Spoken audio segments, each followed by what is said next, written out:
qoftë se për perëndimin flas, në qoftë se Hashim Thaçi, Kadri Veseli, Jakub Krasniqi dhe Recep Selimi duhet varrosen për zgjalli për luftën dhe për çfarë ka ndodhur gjatë luftës në Kosovë, atëherë duhet të vazhdojnë arrestimet. Duhet arrestohet Bill Clintoni,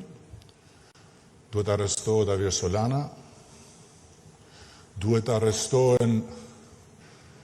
Tony Blairi, nuk diskutohet, kryeministrat e tjerë të vendeve që i dhanë dritën jeshile bombardimeve, dhe faktikisht duhet të ndodhi eksaktësisht ajo që ka predikuar Slobodan Miloševići, që dhe ai bashkë me atë tjetrin Zviceranin mos gjet kur prej aty ku është.